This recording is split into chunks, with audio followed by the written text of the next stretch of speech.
Good evening. I'm incredibly honored to be on stage today and share a little bit about our clinic. I love talking to people. I hate podiums since they come in the way of talking to people. But I'm a cameraman's nightmare because I'll be moving around quite a bit. So as I begin, a few things that I'll share with you this evening. I want you to think about 3 words that will find their place repeatedly in the course of the next 10 to 12 minutes that I'll speak. The first is vulnerable. The second is blessing. And the third is family. So just think about that, take that in for a second. And I now want you to imagine the following. I want you to imagine that you are this person that I'm going to describe for you. This person is in his 40s. Most of his adult life, he has been a victim of major depression. He's found it extraordinarily difficult when he wakes up in the morning to go to work. He's found keeping jobs virtually impossible. And he has a son that's a school-going age son at this time, and is married to someone who's tried to work very closely with him, but the marriage is reaching a point where she's essentially given him the ultimatum that she may not be able to keep going with the relationship. He's at the end of his rope. He's been in and out of mental institutions. Eventually, he's attempted to be on antidepressants, but has not been able to keep up. He's without a job right now and not taking his medications. I now want you to imagine that you are this next person. This individual is in her mid to early 40s. She fled her home country of Venezuela a couple of years ago. The details are unimportant, but she just could not survive in the setting that she was in. Had to flee her country to come to the United States, leaving behind 2 children and her mom. She's alone here. She rarely finds time to be able to sleep at night and is constantly struck by nightmares. Just the other day, she shows up at a local drugstore to get her blood pressure checked because her heart was beating fast. And the blood pressure, the machine could not record it, it was so high. Imagine how her nights and evenings are as she thought about going to the emergency room and then said, forget it, they might deport me. She's undocumented. Now imagine this third person who's again in his mid-40s or so. He's originally from Egypt. They have a family of 6, including him and his wife. And they both work. The person himself works at a local Home Depot.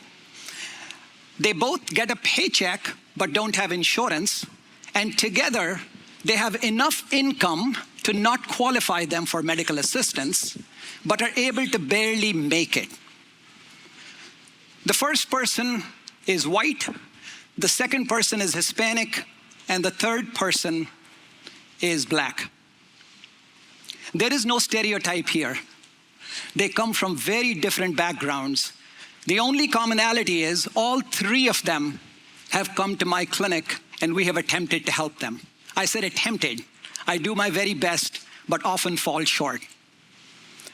I now want you to imagine another situation. This is a young boy who's grown up in a very, very supportive and a very warm family. A 2-parent family, 3 brothers, including the person himself, and has always been supported and nurtured. And the closest thing this person has witnessed, that the 3 descriptions I gave you have witnessed, has been a bad dream or a nightmare. When he would wake up, sweaty, scared, frightened from the nightmare, and find both his parents, one on each side of him. Sometimes one, sometimes the other, sometimes both would hug him, and he would fall back to sleep very, very comfortable. That's me. And this was well past the age where American psychologists would cringe as to a guy sleeping in between his two parents. I did, till pretty late in life. The reason I share this is the first 3 stories depict vulnerability. My story depicts a blessing, the second word. I feel incredibly blessed because of my upbringing and my subsequent life, pretty much most of my life, ever since I met my wife, who happens to be here in medical school, my medical school sweetheart, and we've now been married for 38 years. Incredible blessing. Thank you. Both of us have also been incredibly blessed, having lived practically right here in this place's backyard, right here, 5 minutes away, where we could smell chocolate every afternoon at about 4 o'clock. Raising 2 children here, working at the Penn State Hershey Medical Center to begin with, subsequently at UPMC, both the large institutions today, both of whom had been incredibly kind to us and allowed us to nurture and prosper and do incredibly well professionally. Very kind, and we had an absolutely delightful time. All of those are a blessing, which is the second word that I'm focused on. What that led up to, both those backgrounds, will emphasize the fact that the first 3 situations, which we would witness fairly frequently while here, we thought about starting the foundation called the Joshi Health Foundation to be able to help the poor who are at the end of their rope, who have absolutely nowhere to go, right? As you imagine those 3 situations, you can well understand that they have no place to go. In one instance, this person doesn't even know the local language. You can understand the level of the degree of vulnerability that this person would feel, right? So we started this foundation, and very quickly after starting this foundation, literally within the course of the first 4 to 6 months, I just started it very, very small, almost in a basement, wanting to just see people one-on-one and help them to the extent that we could. And very quickly we found the United Way giving us a phone call and sending not only patients our way, but offering support with a program that I believe is incredible. One thing that I have enjoyed the most about the program is very quickly this program became my arms and legs in the community. Someone mentioned earlier that the United Way, the Contact to Care program, has what are called community health workers. I know at least a couple of them are in the audience today.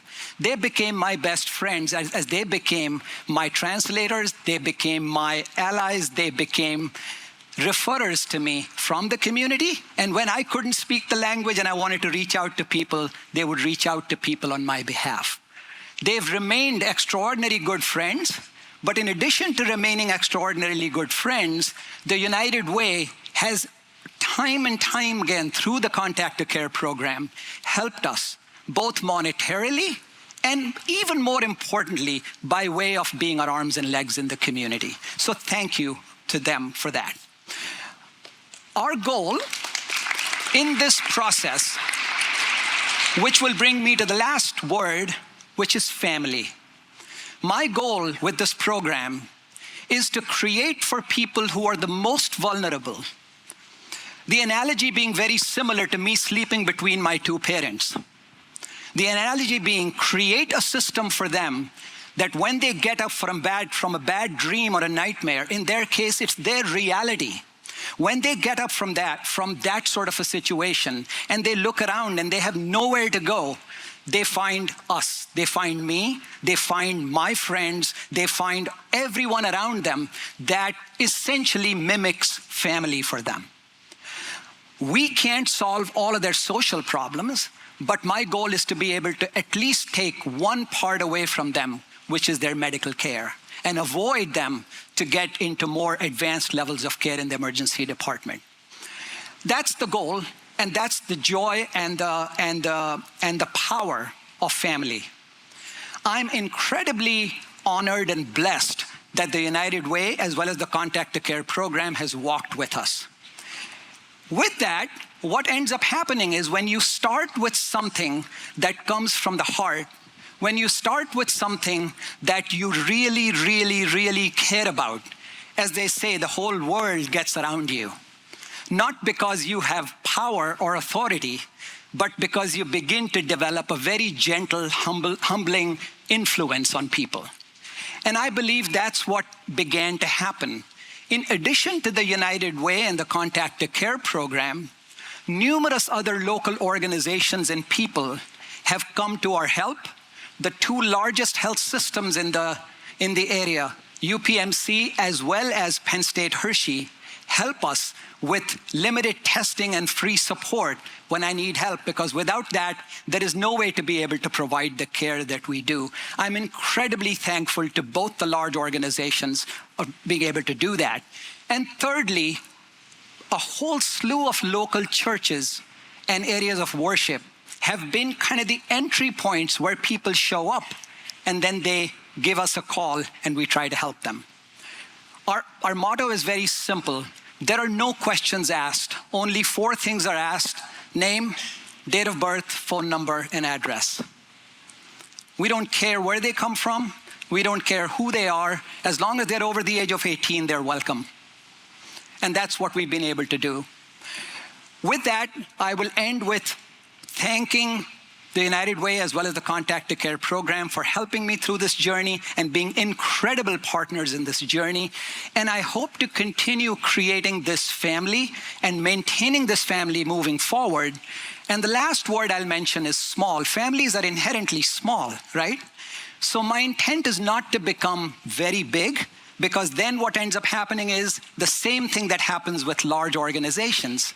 We lose the direct connection with people. I plan to continue to keep that direct connection with people in a way that I'm personally, or my wife, or whoever is part of the program, the clinician who's part of the program, has a direct face-to-face, eye-to-eye contact with people and are able to help people like they would take care of their very own family. Thank you very much for having me.